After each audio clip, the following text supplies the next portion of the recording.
तो hello friends, welcome to अपना prime. ये है माउंटेन सीरीज का एक और नया एपिसोड। तो पिछले एपिसोड के एंड तुम देखा था विलेज के अंदर एक नई लड़की की एंट्री होती है, एक साथ में दो लड़कियों की। एक तो ये रिपोर्टर और दूसरी लड़की ये असेसियन जो कि चंगली को मारने के लिए आई है। लेकिन जब वो चंगली को इतना खुश देखती है अपनी फैमिली के साथ में, तो उसके अंदर इतनी हिम्मत नहीं होती कि चंगली को अटैक करके उसे मार सके।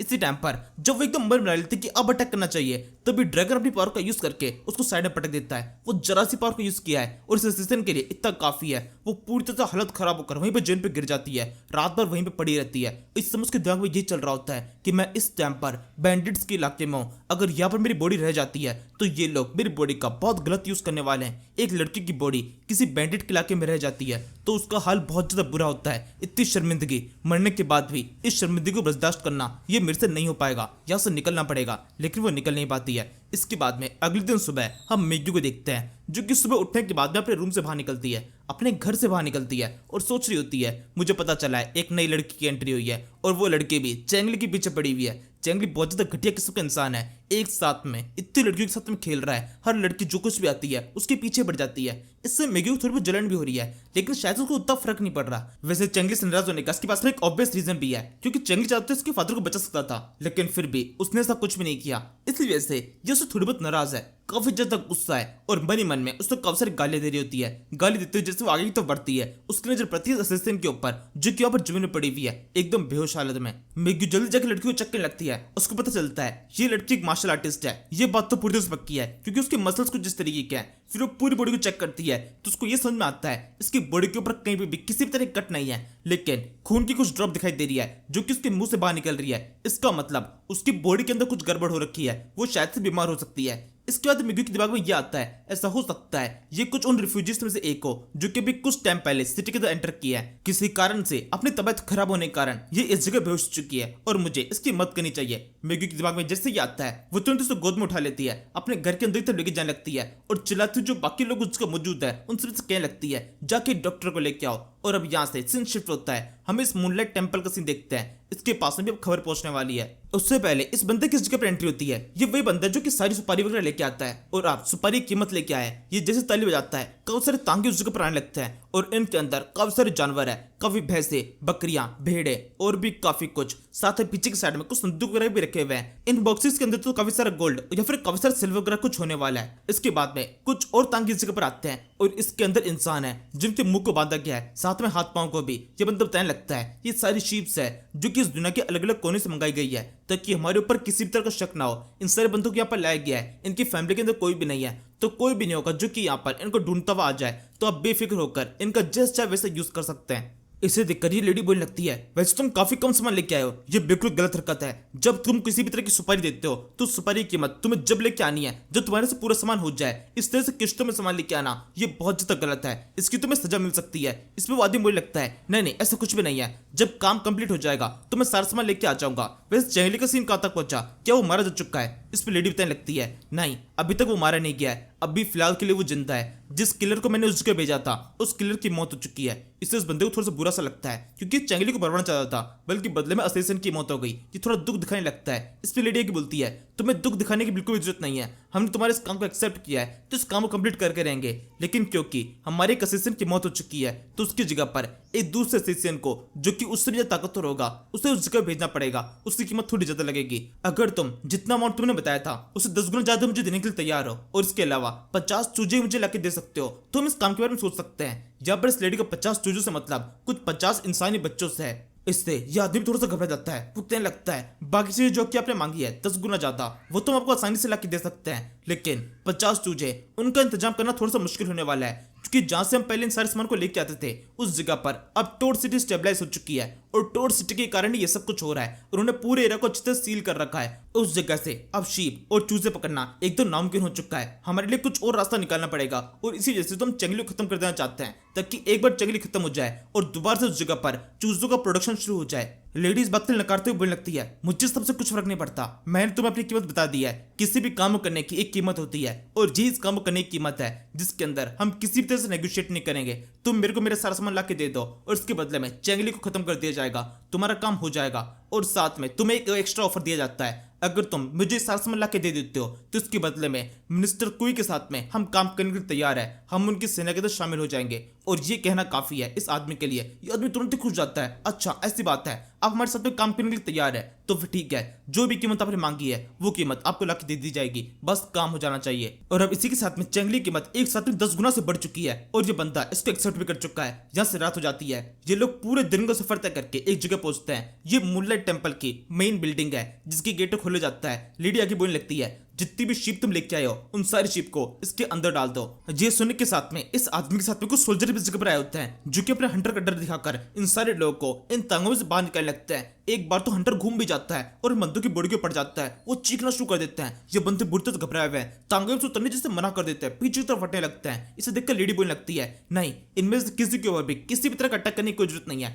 आराम से शांति से इनको बाहर आने दो। इस पे वो लोग कहने लगते हैं, अगर सच में ऐसा कुछ किया गया तो ये लोग यहाँ से भागने की कोशिश कर सकते हैं। इस पे लेडी बोलती है, नहीं, इनमें से कोई भी ऐसे भागने की कोशिश नहीं करेगा, मैं इनको फ्रीडम देने वाली हूँ। और जब किसी को फ्रीडम मिल रही होती है तो कोई भी भागने की कोशिश नहीं करता है। इन सभी को यहाँ से बाहर निकालो और इसके अलावा इनके हाथ पांव जो तुमने बांधे हैं उन सभी को भी फ्री कर दो। ये सुनकर बिल्कुल ऐसे ही किया जाता है, सभी लोगों को बाहर निकाल दिया गया है। वो इज्जत पे खड़े हो जाते हैं, उनके हाथ पांव खोल दिए जाते हैं और इसी के साथ में सब लोग बहुत ज्यादा खुश है। इनमें से एक बंदा इतना खुश जाता है, आगे बढ़कर खुद सच जो बोलने लगता है, आपका बहुत शुक्रिया कि आपने इस तरीके से मुझे फ्री कर दिया। मैं हमेशा आपकी इस बात को याद रखूंगा, हमेशा आप जो कुछ भी कहेंगे वो सब कुछ करने के लिए तैयार हूँ। इस पर लेडी बोलने लगती है, अभी फिलहाल के लिए तुम सब के सब इस टेंपल के अंदर चले जाओ, मैं जल्दी आके तुम सभी से बात करूंगी। इस समय क्योंकि सारे सोल्जर बहुत ज्यादा खुश है, वो तुरंत ही उस टेंपल के अंदर एंटर कर जाते हैं बिना ये सोचे हुए कि ये कोई चाल हो सकती है। जैसे सारे लोग अंदर चले जाते हैं तो लेडी तुरंत ही गेट को बंद करके उसके ऊपर लॉक लगा देती है। लोगों को अभी भी उम्मीद है कि उनके साथ में कुछ अच्छा होने वाला है। और फिर इसके बाद में बाहर के साइड में जो सोल्जर है वो आगे बोलने लगते हैं, और जो जानवर हम सभी यहाँ पर लेके आए, क्या उन जानवरों के साथ भी सेम ऐसा ही करना है कि सभी जानवरों को इस जगह पर लाकर अंदर की तरफ ठूस दिया जाए। इस पर लेडी बोलती है, नहीं, ऐसा नहीं किया जाएगा, उन जानवरों के साथ में क्या करना है वो सब कुछ मैं अपने हिसाब से देख लूंगी, तुम सब यहाँ से लौट सकते हो और अगला सामान यहाँ पर लेके आने की व्यवस्था कर सकते हो।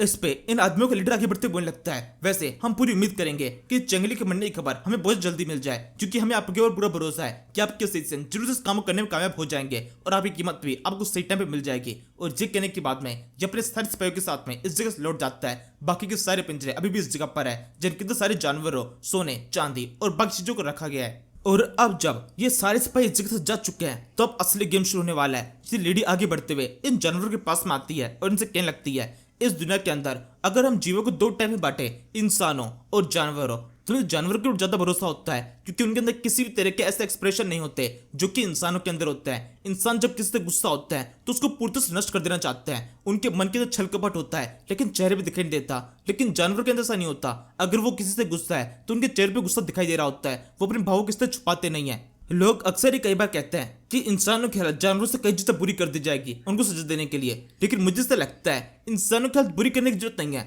अगर उनको जानवरों के बराबर के लेवल पे लेके आया जाए उतना भी काफी है उनको एक परफेक्ट सजा देने के लिए। और इस तरीके से उनको एक सबक मिलेगा कि जानवर कैसे महसूस करते हैं। यहाँ से हम उस टेंपल के अंदर का सीन देखते हैं, पता चलता है ये सच में एक चाल थी।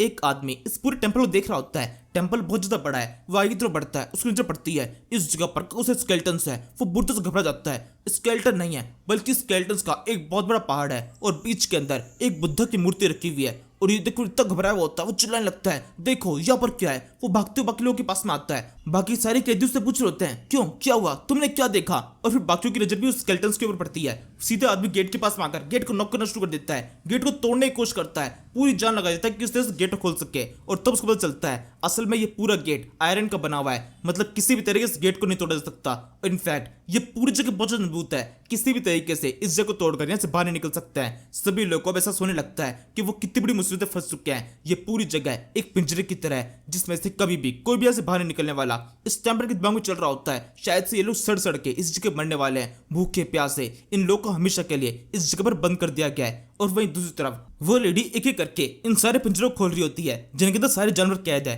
इन सभी जानवरों को फ्री कर दिया गया है, साथ में जितने भी सांप थे उन सांपों को भी छोड़ दिया कि जहां चाहे वो घूमने के लिए निकल जाओ। इसी समय उस बुद्धा के अंदर से कुछ कीड़े वगैरह बाहर निकल रहे होते हैं। ये सारे कीड़े हवा में उड़ना शुरू कर देते हैं और इन सारे कीड़ों ने इंसानों के ऊपर जो कि उस जगह पर कैद है उनके ऊपर अटैक करना शुरू कर दिया होता है। सभी इंसान बुरी तरह चलाना शुरू कर देते हैं। ये सब कुछ क्या है, बग अटैक। ये किस तरह से हमें मारने की कोशिश की जा रही है, इन कीड़ों की मदद से मारा जाएगा, ये तो हमें बुरी तरह चबा जाएंगे। इसी के साथ में वो दर्दनाक मंजर शुरू हो जाता है। कीड़े यहाँ पर इंसानों को काटना शुरू कर चुके हैं। वहाँ दूसरी तरफ वो लेडी एक एक करके पक्षियों को फ्री कर रही होती है। वो आसमान में उड़ते हुए पक्षियों को देख के कहने लगती है, ये सारे पक्षी यहाँ पर फ्री हो चुके हैं, इनको मैंने इनकी फ्रीडम दे दी है। इंसानों से उनकी फ्रीडम छीन लेनी चाहिए और जानवरों को उनको लौटा देनी चाहिए, क्योंकि इंसानों ने एक टाइम पर इन जानवरों से उनकी फ्रीडम छीनने की कोशिश की थी। मैंने कुछ सैकड़ों को मारकर कई हजारों को बचाने की कोशिश की है। जब हम कुछ लोगों को मारते हैं तो वो गलत काम है, लेकिन जब हम कई हजारों को बचा लेते हैं तो वो एक महान काम है, और मैंने एक महान काम किया है। जब लेडी ये सब कुछ सोच रही है, वहां अंदर के साइड से इंसानों के चिल्लाने की आवाज आ रही होती है। वो दर्द में चीख में जोर चिल्ला रहे होते हैं, लेकिन लेडी को इस बात से कुछ फर्क नहीं पड़ रहा। वो भी अपने दिमाग के अंदर यही खोई हुई है कि उसने जो कुछ भी किया वो सब कुछ सही था। इस समय इसके दिमाग में चल रहा होता है कि इस दुनिया में जितने भी जीव है वो सब के सब मेरे लिए एकदम बराबर है। इंसानों और जानवरों, मैं किसी के अंदर भी किसी तरह का डिफरेंस नहीं रखती हूँ। अगर एक इंसान की मौत से कई लाखों जीवों को, जो कि कीड़े हैं, उन सभी को लाइफ मिलती है, तो ये बिल्कुल मिलनी चाहिए। ये तो सब जगह पे लिखा हुआ है कि 1 लाख जीवों की लाइफ एक जीव से कई ज्यादा ऊपर होती है। तो इस तरीके से मैं 1 लाख जीवों को खाना दे रही हूँ, उस एक जीव को मारकर। ये कहते हुए लेडी अपने गलत कामों को सही प्रूफ करने की कोशिश कर रही होती है। बता रही होती है कि उसकी जो बेवकूफी है वो बेवकूफी नहीं है, बल्कि एक महान काम है। उसने और पक्षियों को रिलीज किया और वहां पर कई सारे इंसान मारे जा रहे हैं। लगातार उस टेंपल के अंदर से इंसानों की दर्द भरी चीखें सुनाई दे रही होती है, और लेडी उस जगह बैठ जाती है, लगातार उन चीखों को सुनती रहती है। तभी एक कीड़ा उसके पास में आता है, उसको अपने हाथ में बिठा लेती है और उससे कहने लगती है, मैंने काफी अच्छा काम किया है। वैसे मैं सोच रहा हूँ इस लेडी ने कहा 50 बच्चे और इस जगह पे लेके आओ, और अगर सच में ऐसा कुछ हो जाता है, सेम सीन रिपीट होता है, तो मुझे बिल्कुल भी नहीं लगता कि यूट्यूब इस वीडियो को बिल्कुल भी टिकने देगा। और अगर सच में ऐसा होता है तो मैं कुछ ना कुछ छेड़ करके किसी ना किसी तरीके से वीडियो तो अपलोड करूंगा ही। देखो अब इतना रिस्क ले रहे हैं तो वीडियो के ऊपर काफी सारे लाइक और काफी सारे कमेंट्स कर दो। वैसे अब जब भी पूरा वीडियो एक्सप्लेन हो चुका है, तो अब मुझे ऐसा लगता है रिस्क तो इस वीडियो में भी है, इसके टिकने के चांसेस भी थोड़े से कम है। बाकी देखते हैं यूट्यूब क्या करता है। फिलहाल के लिए इस वीडियो पे खत्म कर देते हैं। Thank you for watching. तू मेरा बेटी तुझे अपनी बीती तू है, समंदर सी दुनिया भावना में बह गया मैं।